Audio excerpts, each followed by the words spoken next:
بسم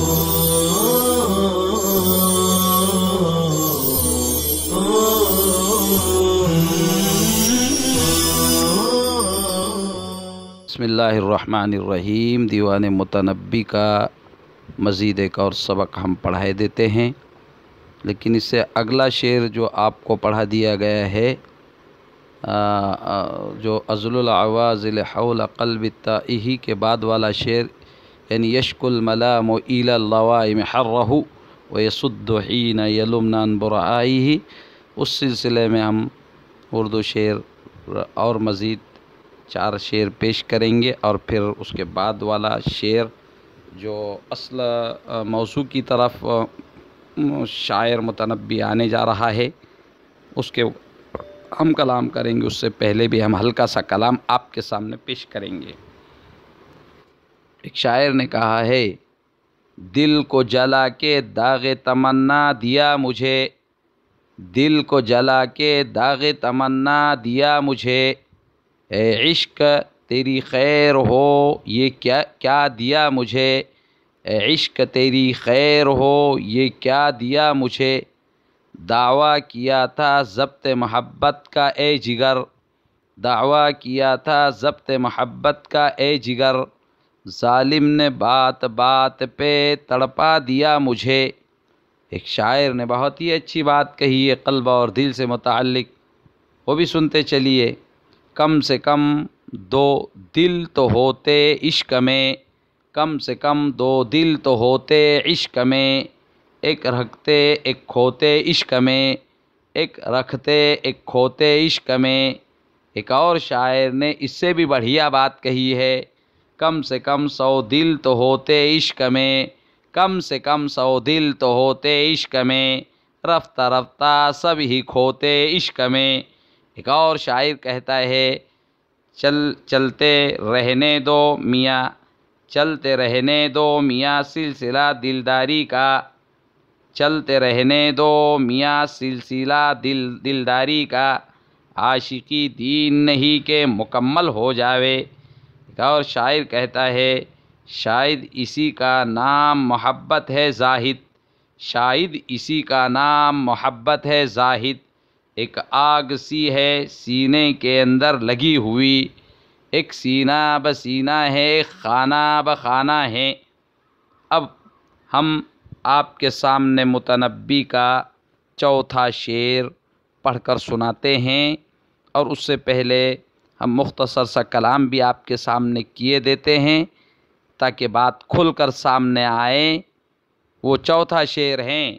متنبی کہتا ہے، وَبِمُحْجَتِي يَا عَاذِلِ الْمَلِكُ الَّذِي، وَبِمُحْجَتِي يَا عَاذِلِ الْمَلِكُ الَّذِي أَسْخَطْتُ أَعْذَلَ مِنْكَ فِي إِرْضَائِهِ، أَسْخَطْتُ أَعْذَلَ مِنْكَ فِي إِرْضَائِهِ۔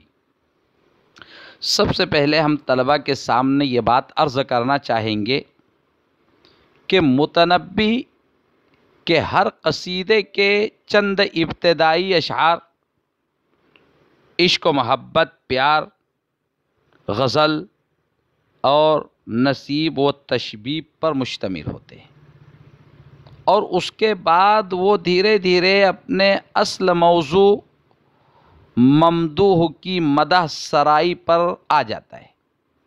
اوپر ہم نے جو 3 اشعار پڑھے، جیسا کہ اسے سن کر اور پڑھ کر آپ کی بھی یہ بات اچھی طرح سمجھ میں آ گئی ہوگی کہ یہ اشعار غزلیہ اشعار ہے، غزل، نصیب، تشبیب، عشق و محبت اور پیار کی باتوں پر مشتمل ہیں، تو وہ سلسلہ ختم ہو چکا ہے۔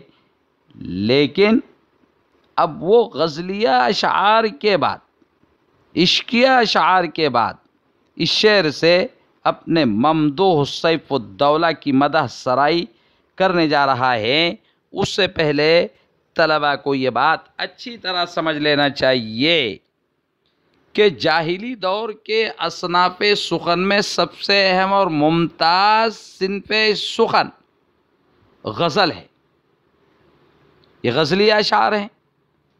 اس غزل کا موضوع اور محور اس دور جاہلی میں عورت تھی، کیونکہ غزل کے معنی ہی ہے نوجوان لڑکوں اور لڑکیوں کی آپس کی بات چیت، پیار محبت پر مشتمل بات چیت، اور عورتوں سے لطف اندوزی اور ان سے حسن و محبت کی باتیں کرنا۔ غزل کسے کہا جاتا ہے؟ نوجوان لڑکوں اور لڑکیوں کی آپس کی بات چیت اور عورتوں سے لطف اندوزی اور ان سے حسن و محبت کی باتیں کرنا۔ آپس میں مل بیٹھ کر یہ نوجوان لڑکے اور لڑکیاں پیار و محبت کی، عشق و محبت کی باتیں کیا کرتے تھے، ایک دوسرے سے لطف اندوز ہوا کرتے تھے، وہی غزل، اسے ہی نصیب اور تشبیب کہا جاتا ہے۔ اور دور جاہلی میں یہ ممتاز صنف سخن کیوں رہا ہے؟ اس کی وجہ یہ ہے کہ عرب قبائل اور خاص طور سے جزیرہ عرب کے شمال کے بدوی عرب بدویانہ زندگی گزارا کرتے تھے، اور یہ لوگ چارہ اور پانی کی تلاش میں ادھر ادھر آیا جایا کرتے تھے۔ اس طرز زندگی میں مختلف قبائل اور ان کے افراد، لڑکے لڑکیاں، بڑے بوڑھوں کو آپس میں ملنے جلنے کے خوب مواقع ملا کرتے تھے۔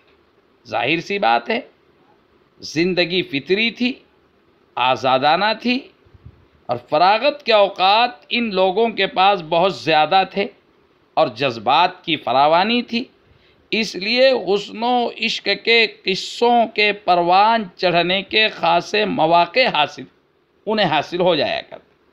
چنانچہ تاریخوں سے پتہ چلتا ہے کہ اس معاشرے میں، جاہلی سماج اور سوسائٹی میں بھی دلوں کی دنیائیں آباد ہوتی اور اس کا مرکز و محور عورت ہوتی، جو فطری بات تھی، کیونکہ عورت اس معاشرے میں، سماج میں، سوسائٹی میں صرف دل کی دنیا ہی نہیں آباد کرتی تھی، بلکہ وہ مردوں کے دوش بدوش کارگاہ حیات میں شریک اور ساتھی بھی تھی، اور اس وجہ سے صحیح معنوں میں زندگی کی النصف الجمیل کہلاتی تھی۔ جب تک یہ خوبصورت نصف زندگی نہ مل جاتی، زندگی نامکمل، سونی اور ویران سی ہوا کرتی تھی۔ یہی وجہ ہے کہ عربی ادب میں جانے غزل، شان غزل اور مرکز غزل ہمیشہ سے عورت ہی رہی۔ ہم غزل، نصیب اور تشبیب سے متعلق اہم ترین معلومات اپنے طلباء کے سامنے اس لیے پیش کر رہے ہیں کہ ہم متنبی کے قصائد جو پڑھیں گے تو اس کے ہر قصیدے کی ابتدائی اشعار میں شروع کے چند اشعار ہمیں غزلیہ ملیں گے، لہذا طلباء کو یہ معلومات بھی ہونی چاہیے۔ یہ سب باتیں بندہ تاریخ ادب عربی کے حوالے سے کیے دے رہا ہے۔ خیر، امرؤ القیس سے لے کر عمرو بن ربیعہ اور جمیل سے لے کر قیس اور اس کے ہم مشرب شاعروں کی دنیائے دل کی ملکہ اور ان کی شاعری کا چشمہ یہی عورت تھی، اس لیے اس کے خاطر سب کچھ الٹا دینے سے شاعر دریغ نہیں کیا کرتا تھا۔ امرؤ القیس، جسے الملک الذلیل کے نام سے پکارا جاتا ہے، اپنی صحرا نوردیوں کے بعد جب ایک دفعہ اپنی محبوب عنیزہ کے پاس رات کی تاریکی میں آیا تو اس نے کہا، صباک اللہ انکی فاضحی، صباک اللہ انکی فاضحی، بغور سنیں، صباک اللہ انکی فاضحی، الست تری الثمار والناس احوالی، یعنی اللہ تجھے غارت کرے۔ وہ اپنی محبوبہ سے کہتا ہے کہ اللہ تجھے غارت کرے، تو نے تو مجھے رسوا کر ڈالا، تجھے دکھائی نہیں دیتا کہ لوگ میرے آس پاس ابھی تک جاگ رہے ہیں اور گپ شپ میں لگے ہوئے ہیں۔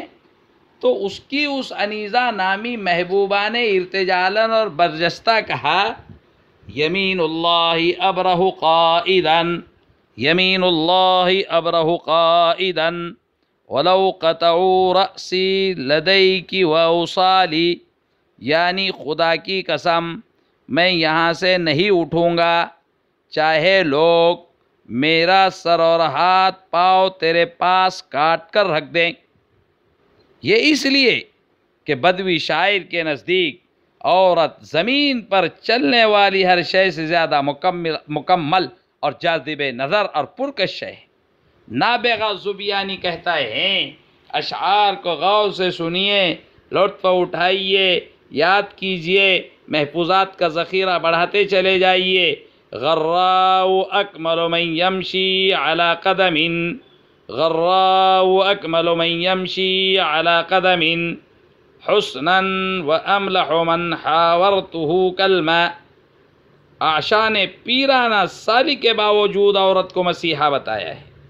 عاشا کہتا ہے، لو اسندت میتا الی نہرها، لو اسندت میتا الی نہرها عاش ولم ینقل الی قابری، یعنی اگر اس کی گردن سے کسی مردہ کو بھی چھوا دو تو وہ زندہ ہو جائے گا۔ محبوبہ کا وصف اور صرافہ میں وہ آب و تاب ہے۔ اگر تم اس کی گردن سے کسی مردے کو بھی چھوا دو گے تو وہ زندہ ہو جائے گا۔ یہ رہی تاثیر، اور پھر اسے قبرستان لے جانے کی ضرورت باقی نہیں رہے گی۔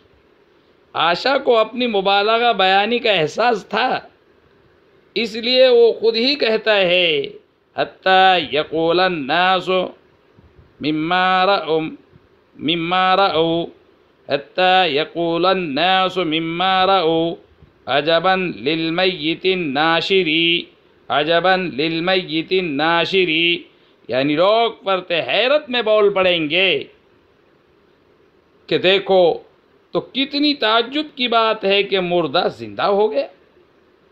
انترا جیسا سخت کوش، تندخو اور جنگ جویانہ طبیعت کا مالک شاعر بھی، جو ہر ظالم و جابر سے لڑ مرنے کو تیار ہیں، خود فراق محبوبہ میں مرا جا رہا ہے، کہتا ہے، اقاتل کل جبار عنیدی، اقاتل کل جبار عنیدی وتقتلنی الفراق بلا قتالی، میں ہر سرکش و سخت ظالم آدمی سے برسر پیکار ہو جاتا ہوں، لیکن فراق مجھے بغیر لڑائی کے مارے ڈالتا ہے۔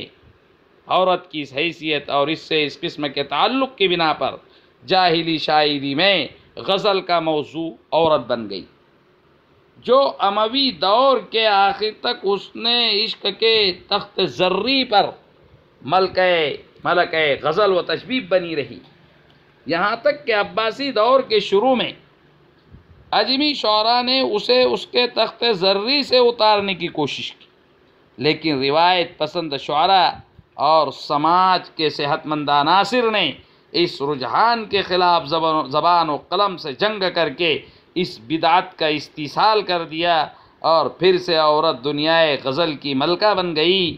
جاہلی شاعری اپنی غزل اپنی محبوبہ کے محاسن بیان کرنے سے شروع کرتا تھا۔ جاہلی شاعر اپنی غزل اپنے محبوبہ کے محاسن بیان کرنے سے شروع کرتا تھا، جس میں اس کے گورے اور عطر بیز بدن، لمبی گردن، گلاب سے رخسار اور اس سے بڑھ کر اس کے اچھے اخلاق و عادات کی تعریف کرتا تھا، جیسا کہ نابغہ زبیانی نے کہا تھا، بیضاء کالشمس وافت یوم اسعدها لم تؤذی اہلا ولم تفحش علی جاری والطیب یزداد طیبا ان یکون بها والطیب یزداد طیبا ان یطیب بها فی جید واضحۃ الخدین معطاری۔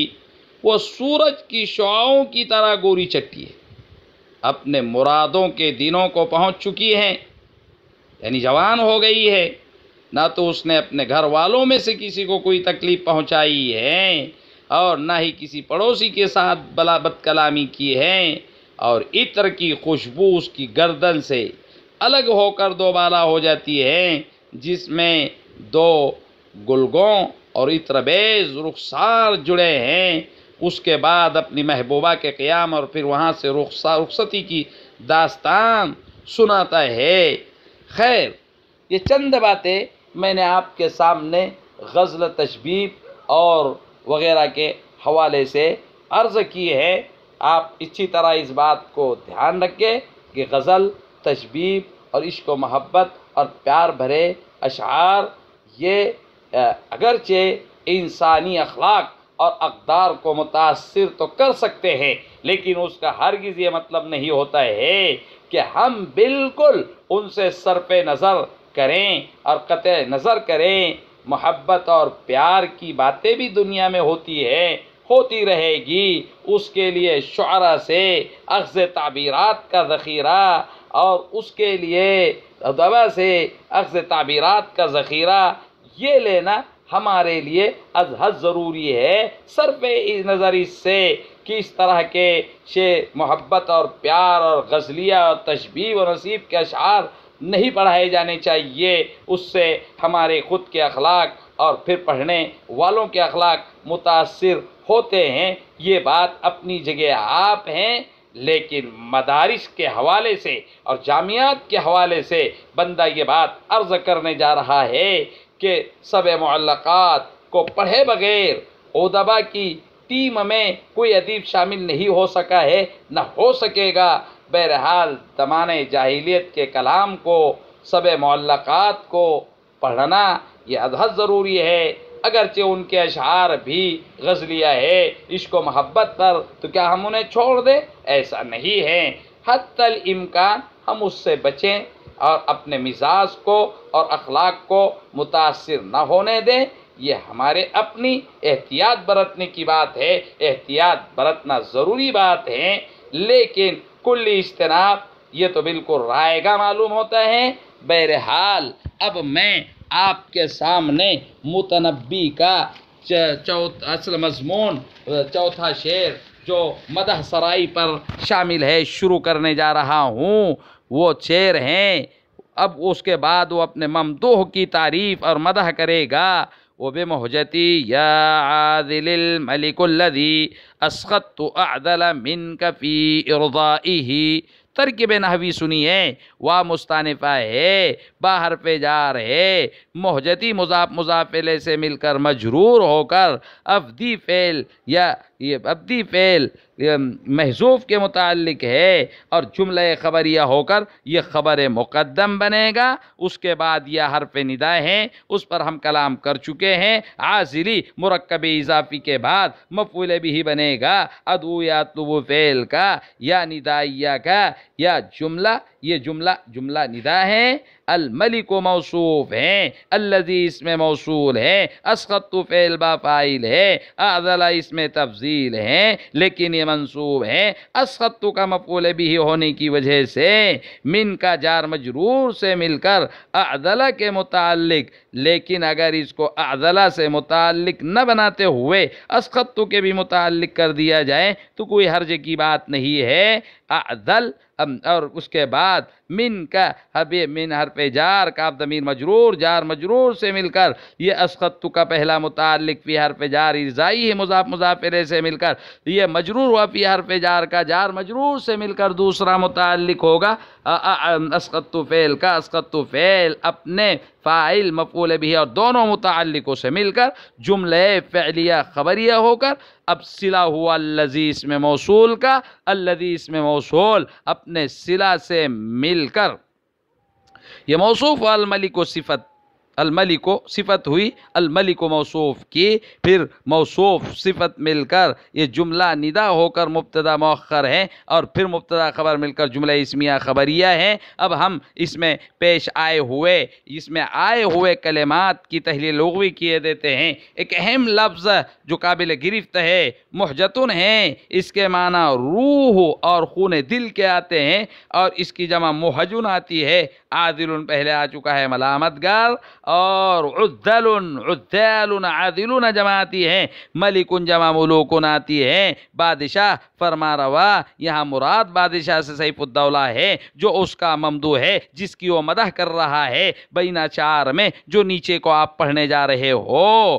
اسخط تو یہ بحث اس بات فعل ماضی کا صیغہ واحد متکلم ہے، میں نے ناراض کر دیا، ناراض بنا دیا۔ اسخط یسخط اسخاطا باب افعال سے ناراض کرنا، اعذل افضل اس میں تفضیل ہے، بمعنی دوسرے کے بمقابل زیادہ ملامت کرنے والا عادل اور اعدل کا فرق معلوم ہے۔ ارضاء ارضا یرضی ارضان، راضی کرنا، خوش کرنا، یہ باب افعال سے ہیں۔ اب ہم آپ کے سامنے شعر کا سلیس اور بہترین ترجمہ کیے دیتے ہیں۔ شاعر کہتا ہے، اے میرے ملامت گر، اے میرے ملامت گر، میری جان اس بادشاہ پر قربان ہے، میری جان اس بادشاہ پر قربان ہے جسے راضی کرنے کے لیے میں نے تجھ سے بڑے ملامت گر کو ناراض کر دیا ہے۔ شاعر کہنا یہ چاہ رہا ہے کہ سیف الدولہ کی رضا اور اس کی خوشی کے خاطر میں نے ہر طرح کی سرزنش برداشت کی ہے، اور تم سے بڑے بہت سے ملامت کرنے والوں کا مجھ پر کوئی اثر نہیں ہوا، تو تمہاری ملامت سے تنگ آ کر میں امیر سیف الدولہ پر اپنی فداکاری اور جانثاری کیوں کر ترک کر سکتا ہوں؟ ایک کام مجھ سے کبھی بھی نہیں ہو سکتا ہے۔ بہرحال یہ شعر پورا ہو چکا ہے، آج ہم اپنا یہ سبق ختم کرنے جا رہے ہیں۔ السلام علیکم ورحمۃ اللہ وبرکاتہ۔